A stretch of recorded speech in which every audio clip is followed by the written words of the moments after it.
Cambia tu préstamo a rebajatuscuentas.com y tendrás cuotas bajas garantizadas. Es momento de aliviar tu bolsillo. Aplica para préstamos de empresas no supervisadas por la SBS. Podría aplicar para plazos mayores a tu actual préstamo. Oficial Mayor.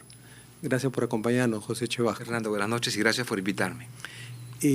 Hoy hemos visto varios incidentes en el Congreso. Están eligiendo nada menos que al reemplazo de Nano Guerra García en la primera vicepresidencia.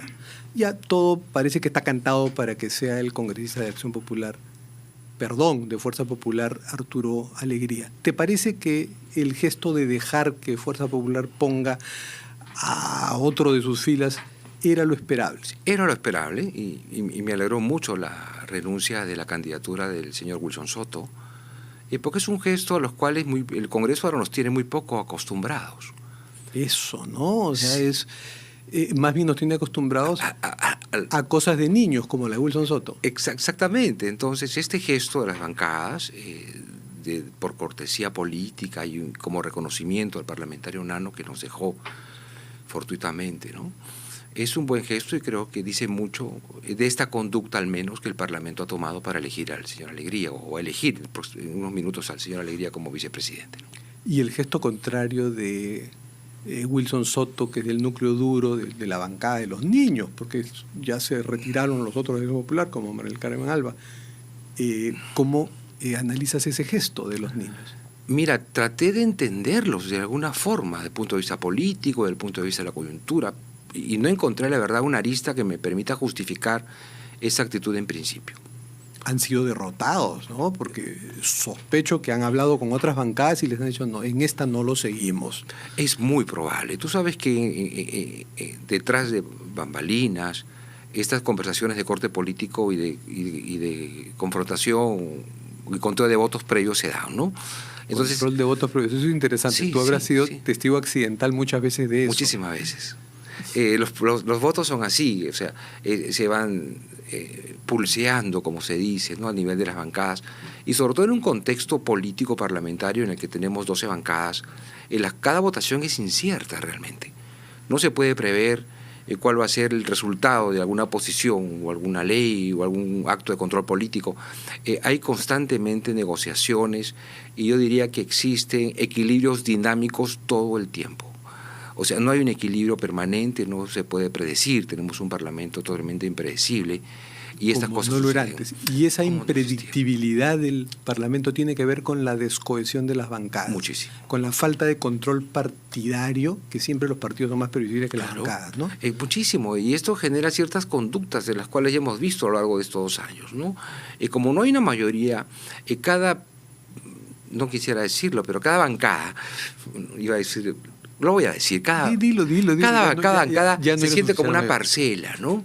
Soy dueño de mi parcela, soy dueño de mi grupo, soy dueño de mis votos, y como no existe una mayoría parlamentaria, cada quien va negociando por diferentes aspectos, asuntos de carácter político, asuntos de carácter administrativos, conductas, posiciones, declaraciones, de cara a que el presidente del Congreso se siente acorralado. Claro, lo que tú dices es bien importante porque para que nos entienda bien el televidente, cuando se sienten dueños de una parcela, lo que quieres decir es que el partido ya no tiene nada que ver con esa parcela. En algunos casos ni siquiera existe ese partido, como el bloque magisterial. Buen punto, Fernando.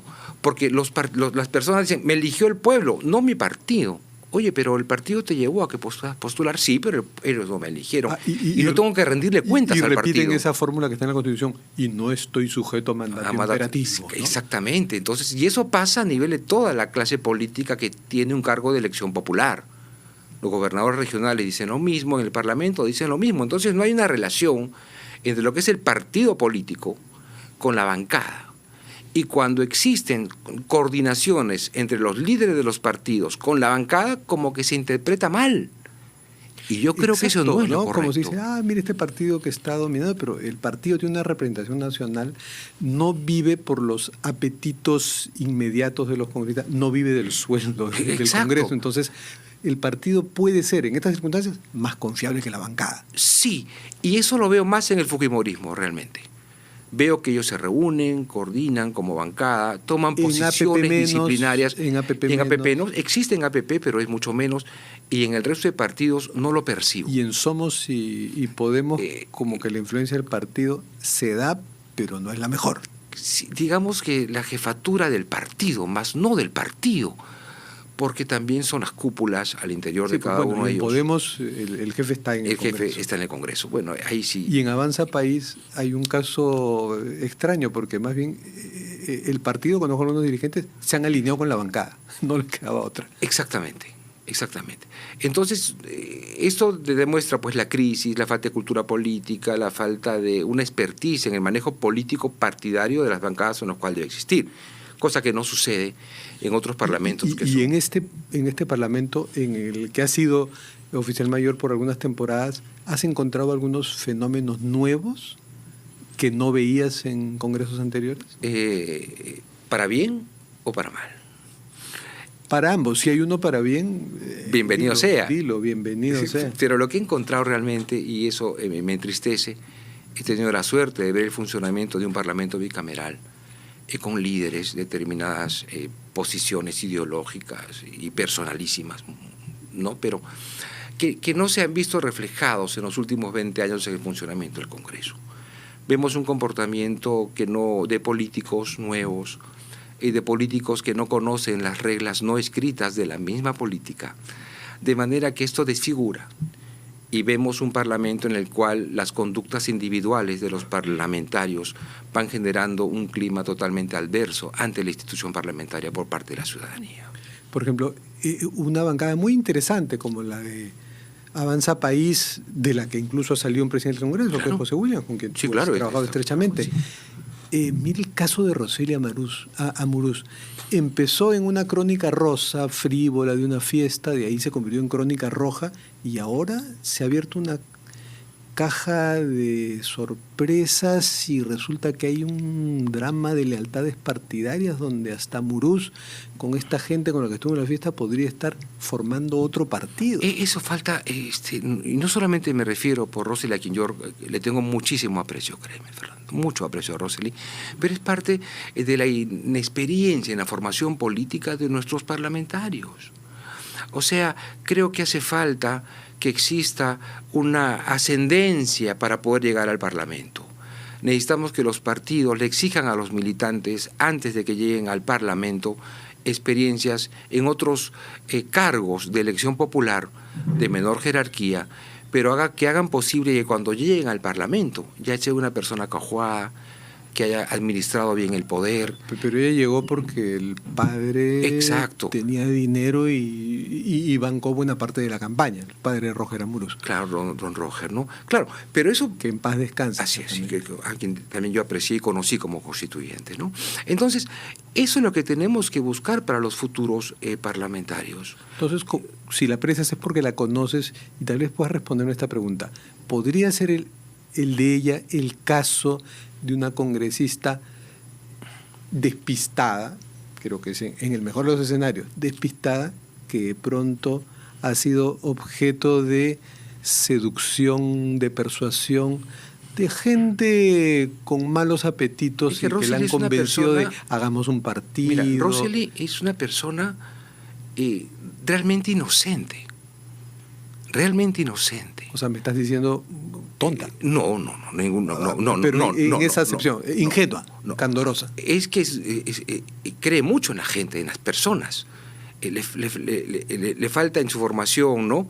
Digamos, a lo largo de su vida, cosas que a algunos le decimos le falta calle, le falta quizás ser un poco, pensar mal quizás de las personas, cosa que no hace. Vaya que está agarrando calle, porque está en una fiesta donde hay un muerto, metida con gente que ha estado en el Callao, donde la política y las mafias se abrazan. Es falta de la experiencia. Y a varios amigos de su probable pareja, Paul García, y de las dos familias del fallecido y del presunto asesino, los conoce ella también, y ha contratado en el Parlamento a gente ligada a Paul García. Es su falta de experiencia. O sea, yo la verdad que no veo ninguna actitud que por su propia quizás voluntad haya tratado de hacer algún tipo de daño al Congreso. Porque es una experiencia. Lo ideal sería pues que los jóvenes como ella entren al Congreso a forjar liderazgos, a acumular capital político y no a dejarse enredar pues en telas de araña, ¿no? Es que, mira, el político moderno y la gente que quiere hacer política, los jóvenes que quieren hacer política, tienen que entender en principio que ellos ya no son ellos. El político de hoy tiene que entender que tiene que tener ciertas actitudes ante la opinión pública, que la vida es totalmente transparente en el siglo XXI, que las calles son un gran set de televisión con tantas cámaras que hay, que las personas somos potencialmente periodistas porque tenemos un teléfono celular en el cual podemos filmar. Entonces, el político moderno tiene que ser hasta cierto punto un actor de la política, como lo decían en las épocas de Hitler. Y a propósito, ¿no?, de tantas cámaras que graban todo lo que uno hace y lo que no quisiera que se vea. Recuerdo una respuesta tuya en una pregunta de un libro de Martín Hidalgo que se llama ¿Cuándo se jodió el Congreso? Exacto. Título premonitorio ahora. Y tú decías que una de las razones por las que ahora se ven más escándalos no es que antes no los hubiera, sino que lo digital ha cambiado las cosas. Sí, la vida es más transparente. Y el político tiene que tener muy en claro que él solo es él dentro de su casa. Y parte de esa transparencia también tiene que ver con los viajes, ¿no? ¿Qué te parece este viaje de varios congresistas a Rusia cuando hay pues hasta una posición oficial de la política exterior peruana que condena la invasión rusa a Ucrania y van allí de tontos útiles o inútiles a Moscú? Mira, evalué mucho esa conducta, tanto del mensaje político que dan, porque algunos han votado de una forma y asisten a un país donde pues ellos se pronunciaron como el congresista Salguana, por ejemplo, porque algunos dijeron como Bermejo, ellos bueno, y tenemos un grupo y hay un congresista de ese grupo que ya no quiere volver al Perú. Hemos recibido, el Congreso ha recibido la carta de Rusia diciendo que el señor ha decidido no usar su boleto de retorno, ¿no? Entonces, allá hay varias cosas.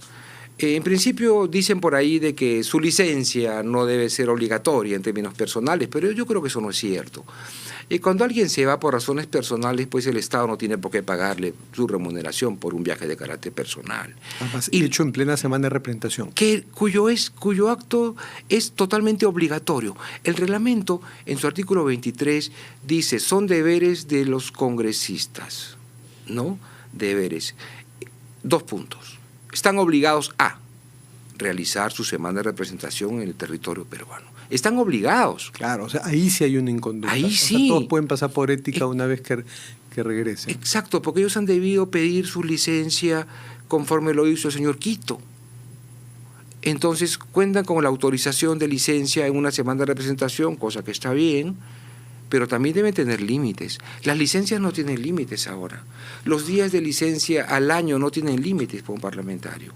Las licencias tienen demasiadas fugas, como licencias automáticas, como aquel parlamentario... Pero, por ejemplo, ¿podría establecer la mesa directiva? Si a partir de ahora nadie viaja en semana de representación si no es a su región. Correcto. Y lamentablemente el reglamento cambió, porque antes era solo su región, pero ahora es a cualquier parte del Perú. Entonces, esa dación de cuenta del congresista con su distrito electoral se ha roto y se ha desnaturalizado. José, vamos con José Chevasco. Justo había hablado con el congresista Anderson del viaje de la presidenta. Eso de que el Congreso tenga que estar dando permiso de viaje a los presidentes, a la larga es un problema político, ¿no? Sí. Nos llena de tensión política innecesaria. Y de evaluaciones permanentes totalmente innecesarias. Yo creo que... Innecesarias. Porque creo que los viajes deberían ser, en principio, más planificados. En segundo lugar, tiene que haber una rendición de cuentas efectiva, que no la hay.